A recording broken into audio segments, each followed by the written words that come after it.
cotton in order not to hear any word of his.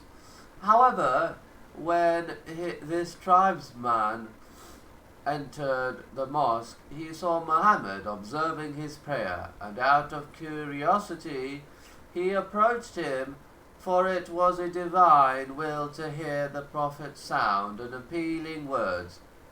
The temptation to hear more was irresistible, so he followed the Prophet into his house, briefed him on his advent and all the story of the people of Quraysh. The Messenger of Allah recited some verses of the noble Quran, and the man managed to taste something exceptionally beautiful and discern the truth talent within. He embraced Islam and testified that there was no God but Allah, and that Muhammad was his messenger. That he then said that he was an influential man among his people, and that he would call them to profess Islam. Yet he wanted the Prophet to equip him with a supportive sign that would ease his future. Task. It was in fact a divinely bestowed light in his wit. He called his father and wife to embrace Islam, and they did respond. His people lagged a little, but he exhorted them fervently and was fully successful. He and 70 or 80 of his followers immigrated to Medina after the trench battle.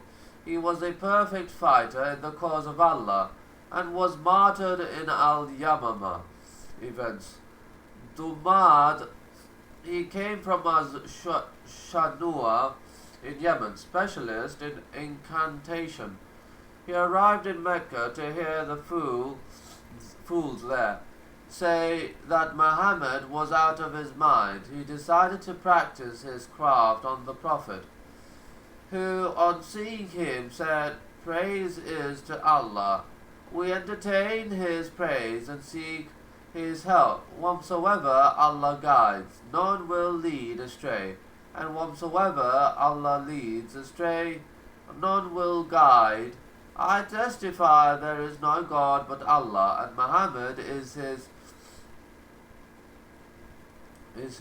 servant and messenger."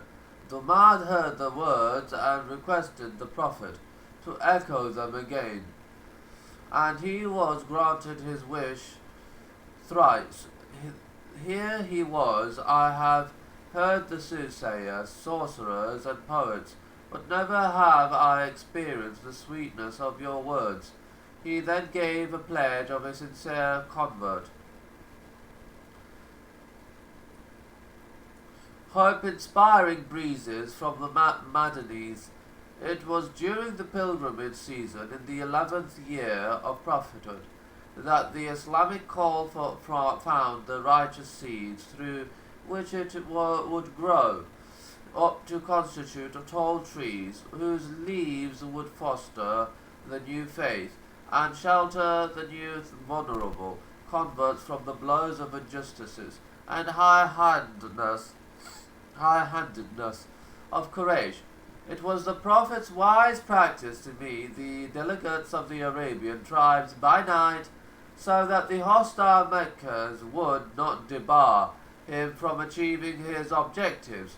In the company of his two truthful companions, Ali and Abu Bakr, he had an interesting talk regarding Islamization with Bani Dohal, but the latter suspended their conversion. In pursuit of the same objective, the Prophet and his companions passed by Aqabat Mina, where they heard people talking. They went at their heels until they encountered 6 men from Yathrib, all of them one from Khazraj tribe, Azad, and the former 4 from Khazraj. The Madianites always heard the Jews say that a prophet from about to rise, that a prophet was about to rise, for the time for a new dispensation had arrived.